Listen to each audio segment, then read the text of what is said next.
Hello दोस्तों, आज मैं आप लोगों को बुढ़ापे से जवान होने की विद्या बताने जा रहा हूँ। अब आप लोग बोलोगे कि हमें मूर्ख बना रहे हो, हमारा समय बर्बाद कर रहे हो। पर मैं आप लोगों को ये बताना चाहता हूँ कि जब आप लोग राम, कृष्ण, भगवान शिव, विष्णु आदि को मानते हो, ये भी परम सत्य है।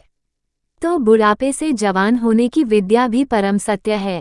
पहले सत्ययुग, त्रेतायुग, द्वापरयुग, ये सभी युगों में बहुत से साधुओं थे जो इस विद्या को जानते थे, जिसके बारे में वेदों शास्त्रों में नहीं बताया गया है। कुछ इनमें से कुछ प्रमाण मिलते हैं, आज मैं इसी के बारे में बताने वाले हूँ।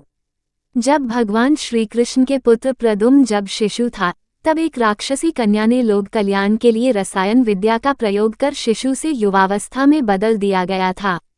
क्योंकि एक राक्षस था जिसका वध केवल श्री कृष्ण पुत्र प्रद्युम्न के हाथों से ही संभव था। यही से इस विद्या का शुभ आरंभ हुआ।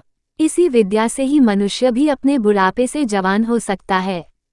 इसका वर्णन इसके बाद नहीं मिलता है, पर मैं आप लोगों को बता रहा हूँ। इस विद्या के प्रयोग से आप लोग फिर से जवान हो सकते हो, पर इस विद्या का प्रयोग करने के लिए कुछ सावधानियां बरतनी होगी, तभी आप लोग बुढ़ापे से जवान हो सकते हो।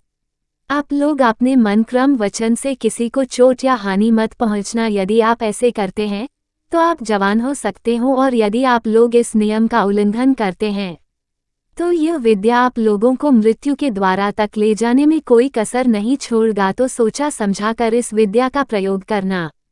जैसे हम लोग श्वास लेते हैं तो हम शिशु अवस्था से जवान की ओर जाते हैं और जवान से बुढ़ापे की ओर जाते हैं। यदि यही श्वास को उल्टा कर दिया जाए तो बुढ़ापे से जवान की ओर आ सकते हैं।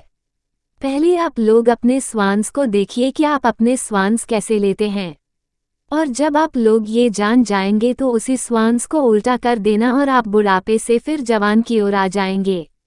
इस विद्या को सीखने के लिए आप लोगों को एकांत में ध्यान लगाना होगा। ध्यान से ही यह विद्या को प्राप्त किया जा सकता है।